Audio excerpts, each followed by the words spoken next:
Hi, I'm Catherine Mora. I'm a book coach and I work with coaches, speakers, and aspiring thought leaders to help them write beautiful books. Today's topic is I had to check my notes.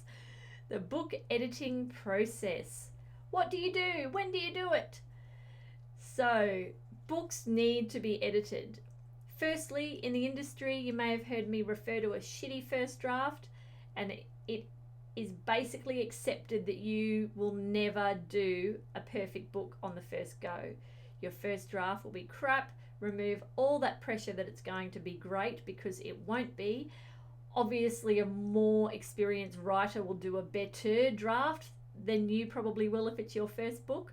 But honestly, you're going to edit and edit and edit. I think I lost count at a dozen edits for my book, because you've got to reach the point where you actually release the book, but on each edit you discover and learn something that you want to change.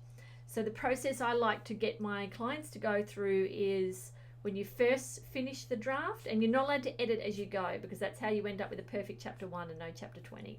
But once you're finished, print it out and you go and read it and read through and make notes, and then go back to your computer and make those changes. Then you can print it out again and do the same thing. Actually read it on paper with your little highlighter and your pen and go through and make notes. Have a notebook with you, make notes on that, and then go back and edit it. Then sometimes you could just do another read through and maybe change some more things.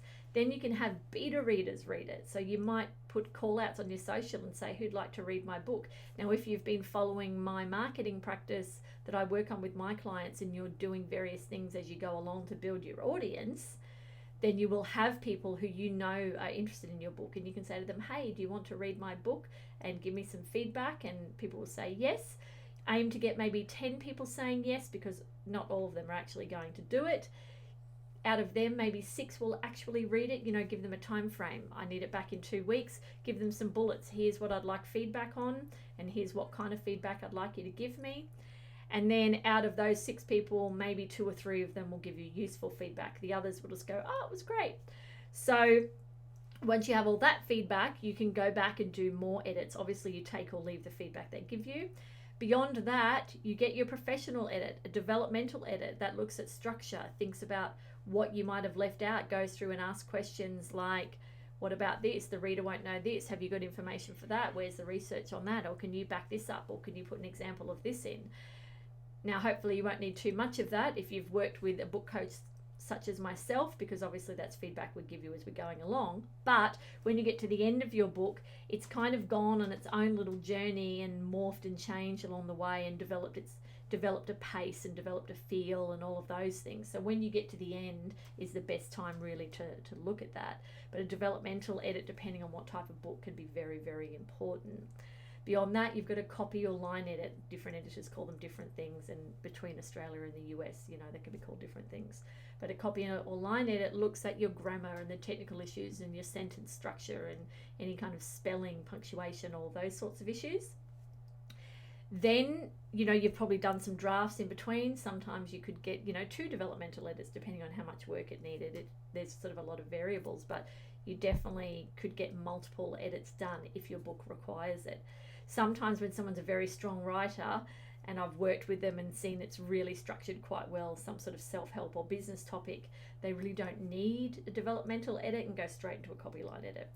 So you do a certain amount of your own edits and then some professional edits. Once you've had it formatted for print, then go back and get a proofread, because things happen, things change, weird things pop up, and you don't want it to go to print or to the print on demand upload with all of these issues in it.